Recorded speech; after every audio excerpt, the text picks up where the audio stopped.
more. Yes, 25 minutes away from 11. Let's head into the sports lounge and learn a lot more about a couple of very, very spectacular sports. First up, we're going to talk windsurfing and how to get involved with Wave Rally World Championships. The first ever is happening early next year. The event coordinator is Paul Van Ballen, and Paul's taken the time to join us. Good morning, Paul. Good morning, Glenn.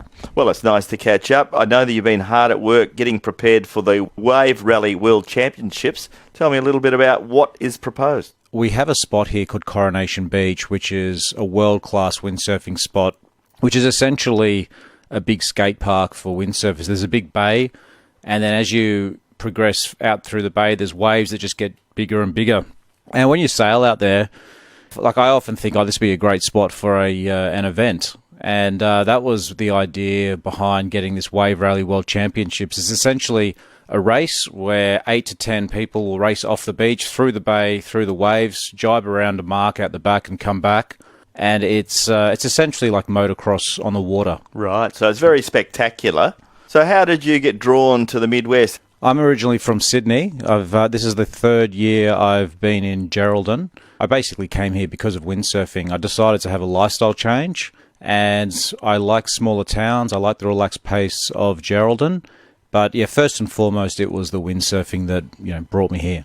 So has it been a good choice? Have you enjoyed the transition from a massive city to a smaller city?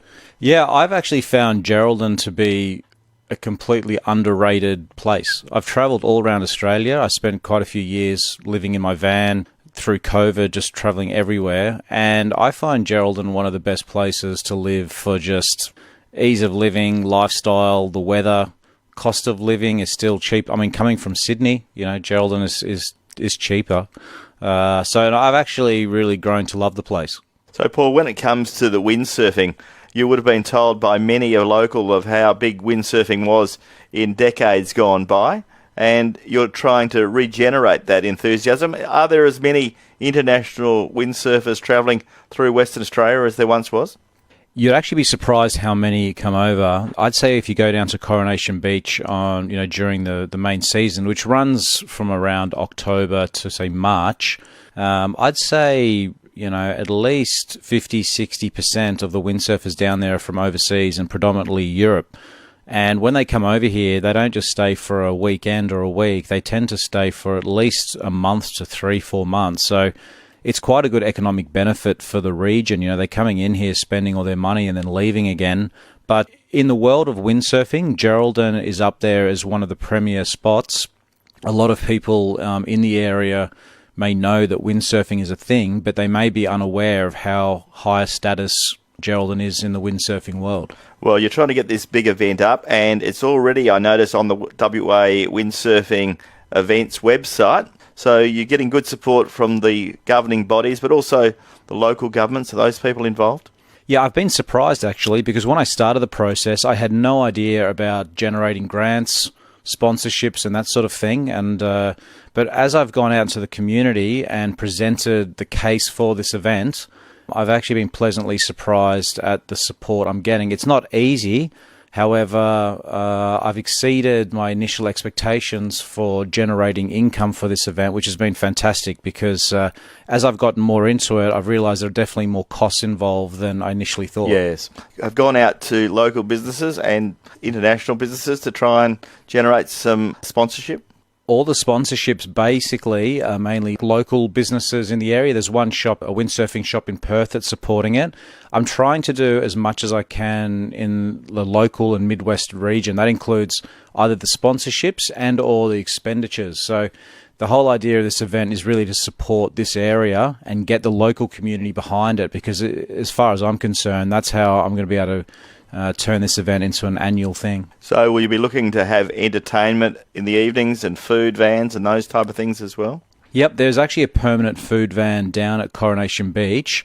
However, there will probably be a second one because I'm anticipating maybe around 200 to 300 people in total will be in the at the event. And as far as entertainment's concerned, there'll be music playing throughout the day. And at night time, I've actually got a windsurfer who's actually a DJ as well, and he'll be playing some pretty chilled tunes on the Friday night, and on the Saturday night we'll have a bit more of a party. Very good. If people want more information about the Wave Rally World Championships, which are going to be held at Coronation Beach on the 10th through to the 12th of January, how do they go about finding out more?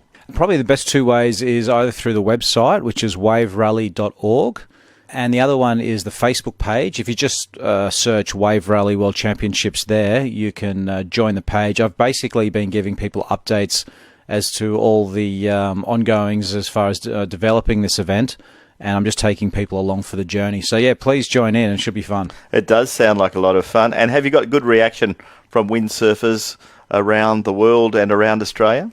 Yeah, no, definitely. There's a lot of excitement. I've had messages from as far afield as Europe.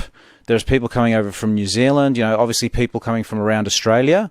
Geraldton is not the easiest place to get to. If it was somewhere closer to a major city, you'd probably get quite a lot more people. However, I'm aiming to get at least 100 entrants. That's the goal, but there's potential for more. But it'll definitely be a big event for the windsurfing community, and it'll actually... It looks like it's going to be the biggest windsurfing event on the Australian calendar for this year. And the good news is that you're hoping to make this an annual event? Yep, that's the idea. I'll get through the first year. Yeah, see what the enthusiasm is like.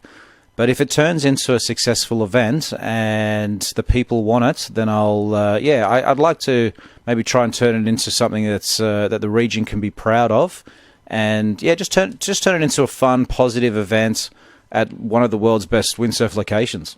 We wish you well. We'll keep in touch as we head towards January, and thank you very much for being with us this morning. Thanks so much for the opportunity. Paul Van Balen, who is the event organiser with the Wave Rally World Championships. If you need more information, feel free to give me a call, 1300 501 222. We're in the Sports Lounge.